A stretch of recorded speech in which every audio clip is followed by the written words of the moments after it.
sama saya ya. Ya, oke, berarti ada yang mau disampaikan gitu ya.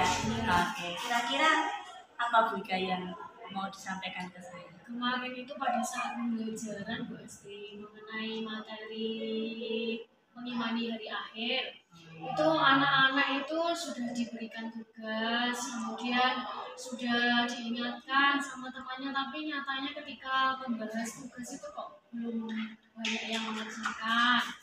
Kemudian pada saat pembahasan tentang materi itu masih banyak yang ramai sendiri karena mayoritas anak laki-laki itu di kelas 9D itu seperti itu. Wami tugasnya tidak diselesaikan. Intinya Bu Ika galau ya karena muridnya tidak mengerjakan tugas.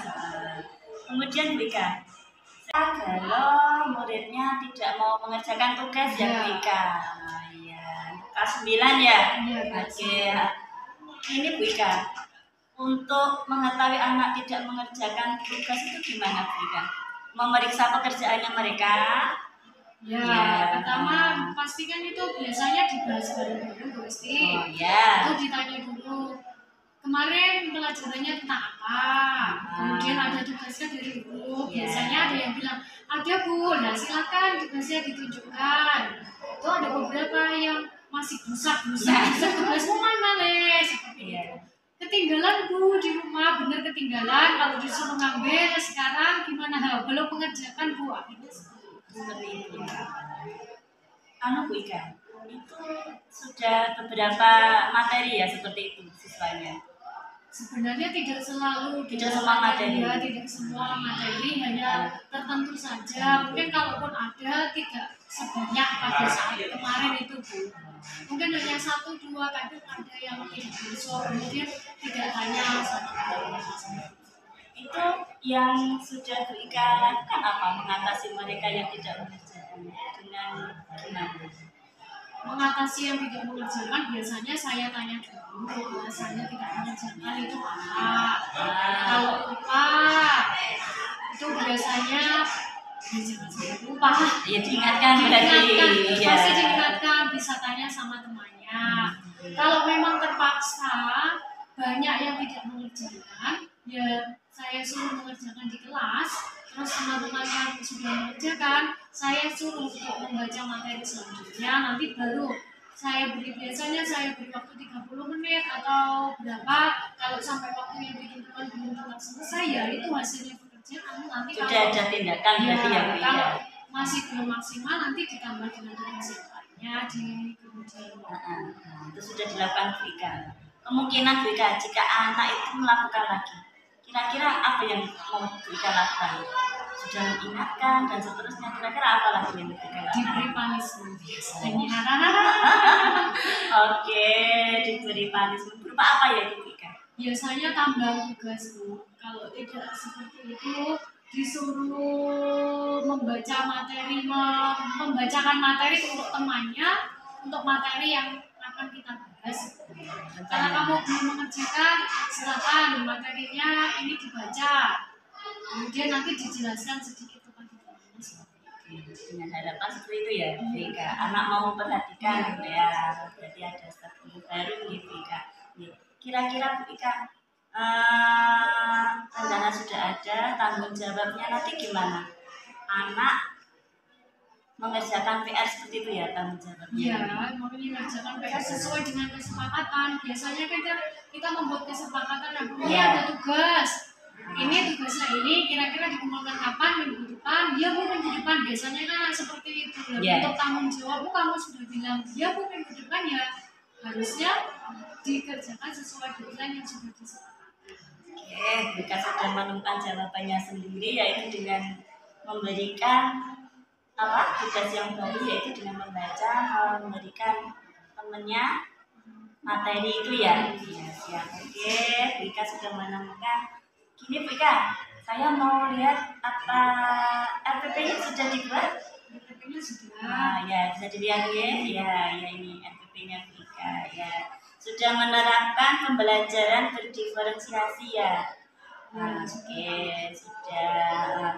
kebutuhan belajar siswa sudah terpenuhi. Di sini juga ada sosial emosional juga. Oke, ini kira-kira dilaksanakan kapan ya, Vika, pembelajarannya? Kemarin pada saat itu Bu, Yang akan dilakukannya hari yang di ini, ya. ini kalau ini ada baru berarti nanti insya Allah dilaksanakan minggu depan ini. Oh, minggu depan. Oke, siap.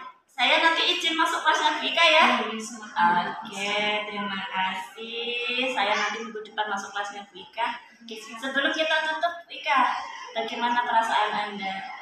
Anda sudah melontarkan rencana yang akan dilaksanakan. Bagaimana perasaannya? Apakah lega atau gimana? Alhamdulillah lega Bu. Biasanya hanya muring-muring sendiri, ini bisa ada teman untuk bercerita.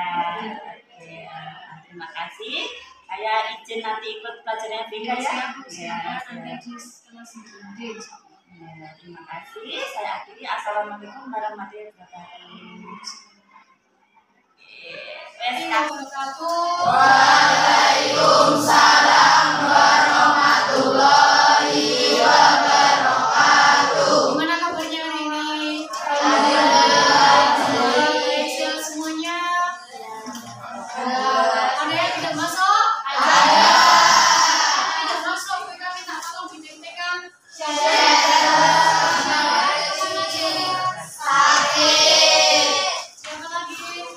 lagi? Terus? Masuk dua berarti. Ketua kelas silakan dipimpin Bu. Siap, ya. Berdoa mulai.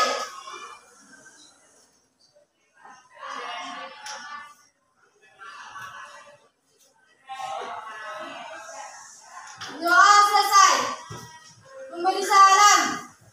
Assalamualaikum warahmatullahi wabarakatuh. Waalaikumsalam. Dua kali salam Bapak. Dua kali berdoa. Sekarang kita mau tanya, masih ingat pelajaran minggu kemarin sebelum lebaran? Ada yang masih ingat? Masih Panes? Masih ingat pelajarannya tentang apa Nes? KM? Tentang ruksa, betul kok salah menyebutnya dengan kata ruksa? Salah. Mau ucapannya yang betul adalah ruksa. Dengarkan, sebelum pembelajaran kita mulai, kita akan bernyanyi dulu seperti biasanya. Lagunya apa? Jangan keluar dari lagi. Jangan tidak. Ganti apa? Lagunya bintang kecil. Lagu bintang kecil apa semua ada? Apa? Ada. Gimana? Bernyanyi itu cepat. Bintang kecil di langit yang biru.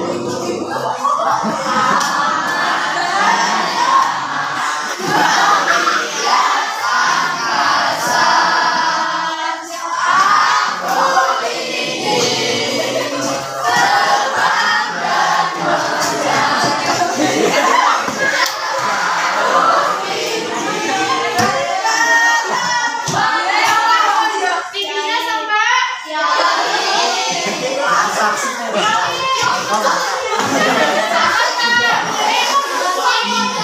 kata tinggi yang kita dapatkan dimulai dari violin tadi penyanyi. Violin silakan berdiri. Masih ingat minggu kemarin kita belajar tentang kata ruksa? Masih ingat? Sekarang Bu Ika tanya sama violin apa artinya? Keringanan atau kelonggaran? Betul nggak salah? Sekarang Bu Ika lanjutkan, pertanyaan dari Bu Ika adalah keringanan yang diberikan oleh siapa, untuk siapa, dan kenapa diberikan? Pertanyaannya itu sudah paham? Violin silakan bernyanyi dimulai dari kamu. 2, 4. Bintang kecil di langit yang biru. Ayo jangan dilepas.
umatnya dalam hal beribadah ketika kita dalam keadaan tertentu yang terdesak. Contohnya, kamu sakit. Contohnya, kamu dalam bepergian jauh untuk tujuan tertentu yang baik. Kita diberikan perintah sama pelanggaran sakit. Sampai di sini ada yang ditanyakan? Tidak ada. Kalau tidak ada, kita berikan pelanggaran kepada Nawa. Karena kamu tadi sudah jadi tekan-tekan kamu dan kamu tidak mendapatkan, kamu sekarang berikan tak tolong itu satu temanmu yang akan kita berikan pelanggaran. Sapa, where are you, Sapa? Soalnya sudah dijelaskan pengertiannya, paham apa enggak? Paham. Sekarang kita tanya, contoh ruksan dalam hal apa yang diberikan Allah kepada kita itu? Satu, ruksan dalam hal pelaksanaan. Dua,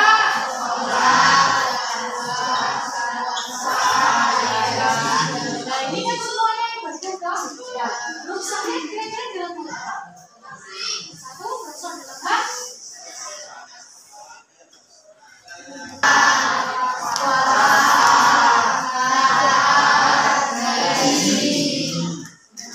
ini adalah contoh ibadah kita sebagai umat Islam. Kita wajib untuk melaksanakannya. Mohon maaf berkatanya, menek syahadat dengan soleh. Tidak ada, masa komunitas aduh tidak ada. Kalau syahadat tidak ada ruksan. Nah, kita akan mempelajari 4 hal. Yang pertama adalah ruksan dalam sholat, ruksan dalam puasa, ruksan dalam zakat, dan yang terakhir adalah ruksan dalam haji. Nah, itu tujuan pembelajaran yang akan kita pelajari hari ini. Kita akan mempelajari tentang apa saja ruksan yang diberikan oleh Rasulullah. Ruksan yang telah diberikan oleh Allah Subhanahu wa Ta'ala. Diharapkan nanti setelah kalian pembelajaran ini selesai, kamu dapat menyebutkan dan menjelaskan bagaimana ruksan yang diberikan Allah dalam hal ini. Ada yang ditanyakan? Tidak ada? Sudah jelas? Kalau sudah jelas, silakan berikan minggu kemarin berikan tugas toh. Silakan dikeluarkan tugasnya. Yang sudah mengerjakan, yang sudah mengerjakan tangan sing bul karena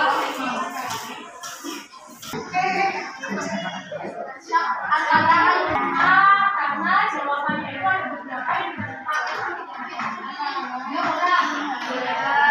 sekarang ini yang sudah mengumpulkan, yang sudah mengerjakan, tugasnya dikumpulkan ke belakang, bawa ke depan. Yang belum mengerjakan, silakan dicari jawaban dari tugasmu di perpustakaan. Boleh jawaban dari mana? Cari dalam buku tentang agama, tentang fikih, semuanya dicari di sana. Bukannya semua berjalan bawa ke sini tugasnya.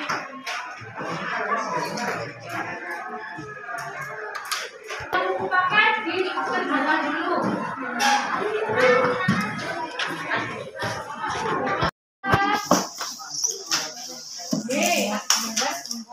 Kan itu sudah ada pengelompokannya bukunya. Kira-kira kamu cari di sebelah mana?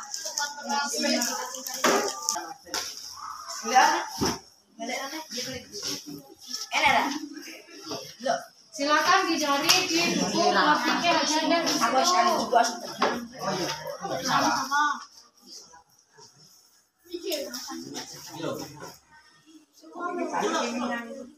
Menemukan buku dan kamu tidak suka membaca, tidak suka berliterasi dengan buku, kalian boleh berliterasi dengan elektronik. Silakan ke lab komputer, cari di situ. Silakan. Jamak dari kasar.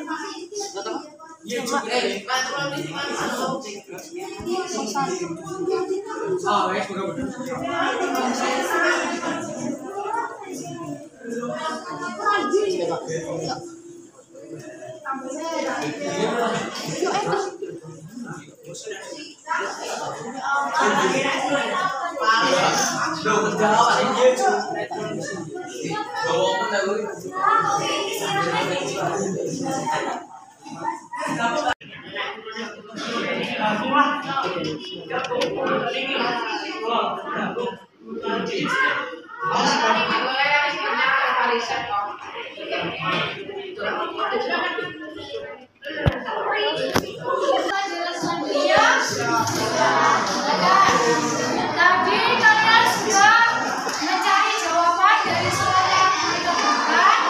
Sekarang tugas kalian adalah menjelaskan jawaban yang sudah kalian dapatkan dari soal yang pertama nomor 1. Ada yang mau maju ke depan? Tidak ada? Kalau tidak ada, ini tanggal berapa? Tanggal 3. Absensi 3 siapa? Abi, silakan maju ke depan, Abi. Jelaskan soal nomor 1, Abi. Karena Abi belum menyelesaikan soal nomor 1, akan dibantu oleh teman kalian. Anas, silakan Anas dikerjakan, nanti didengarkan. Nanti kamu tugasmu adalah mengulangi jawaban yang sudah dijelaskan. Silakan Anas ke depan, Anas. Sini, Banda.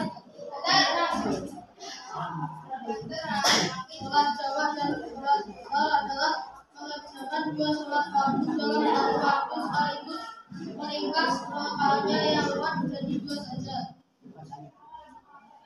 Mereka tanya dulu, yang jamak dulu bagaimana pengertiannya, Nas?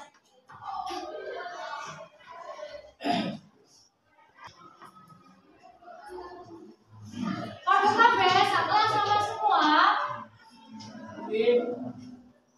Sama semua jawabannya dengan jawabannya Anas.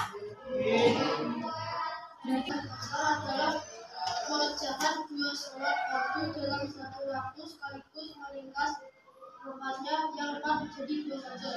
yo, dengarkan Bunda. Itu adalah dua pengertian yang dijadikan satu sama Anas. Dengarkan. Kita membahas tentang sholat jamaah dan sholat qasar itu adalah dua hal yang berbeda. Jadi pengertiannya sendiri. Ada yang membuat pengertiannya sendiri-sendiri apa bukan? Depan. Sholat jamaah artinya sholat yang dikumpulkan, sedangkan sholat qasar artinya sholat yang diringkaskan dalam rakaatnya, yaitu di antara sholat fardu yang sunat yang mestinya 4 rakaat dijadikan 2 rakaat saja. Sholat jamaah adalah sholat yang sholat jamaah. Kan katanya sama anak-anak yang dikumpulkan itu apanya?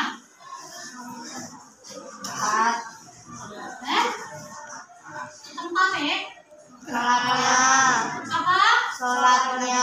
Sholatnya berarti apanya yang dikumpulkan jadi satu? Masuk.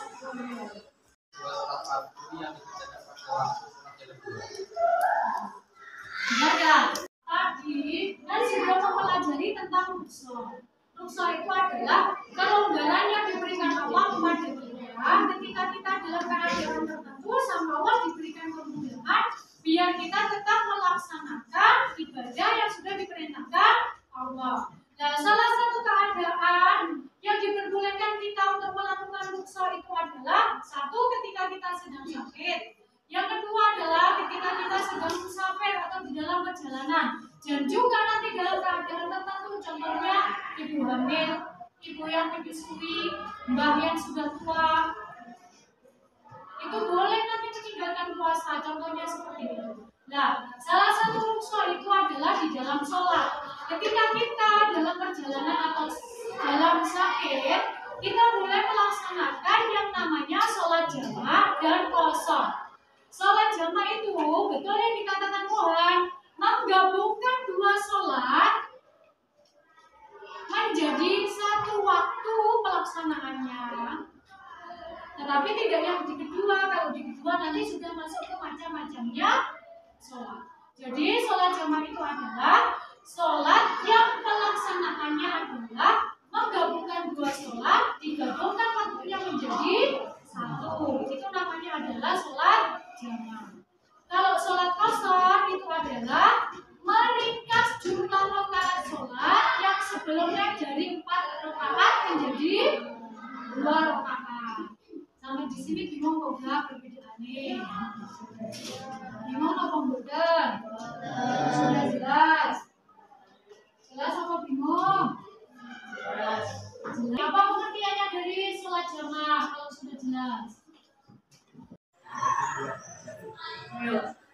menjadi 4 menjadi 2 itu adalah sholat qasar. Disetep dhisik, berhenti sampai satu waktu. Ulangi lagi jawabannya. Sholat jamaah adalah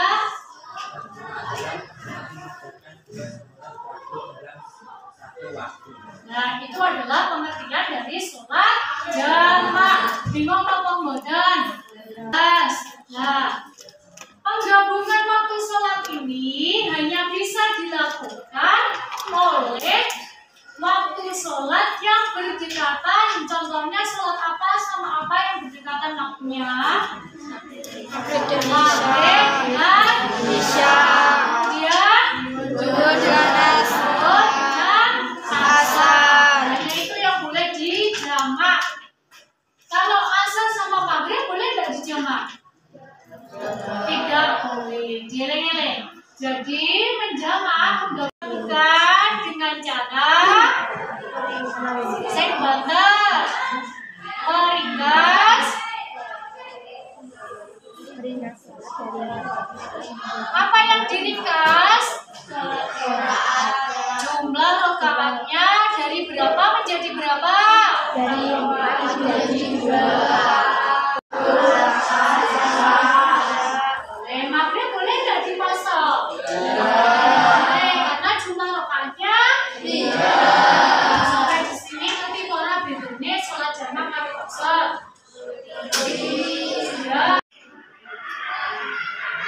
Bisa sholat qasar. Berapa ringkasnya? Berapa menjadi berapa? Dari 4 rakaat menjadi 2 rakaat. Nah, yang boleh dilaksanakan sholat jamaah, sholat apa saja? Yang diperbolehkan di jamaah sholat apa sama apa? Sholat duha sama sholat asar. Yang kedua, sholat apa sama apa? Maghrib sama isya. Sampai di sini ada yang ditanyanya? Kalau tidak, silakan dulu.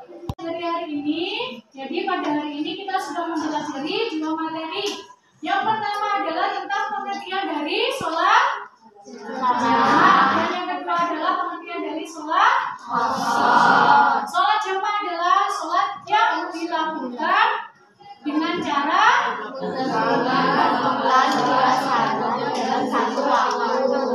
menggabungkan 2 waktu sholat fardu menjadi 1 waktu. Kalau sholat qasar adalah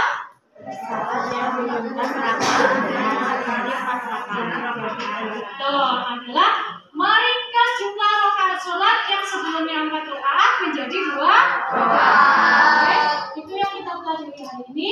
Minggu depan insya Allah kita akan mempelajari materi selanjutnya, yaitu tentang macam-macam dari sholat jamaah. Silakan cari materinya di rumah. Kalian cari materinya, dibaca buku paketnya, boleh cari di internet. Silakan dipelajari. Insya Allah kita bahas minggu depan. Baik, akhiri pembelajarannya. Mohon maaf apabila punya salah. Semoga yang kita pelajari hari ini bermanfaat. Anak-anak diberikan kemudahan, kelancaran, kesehatan selalu dalam mencari ilmu. Wassalamualaikum warahmatullahi wabarakatuh.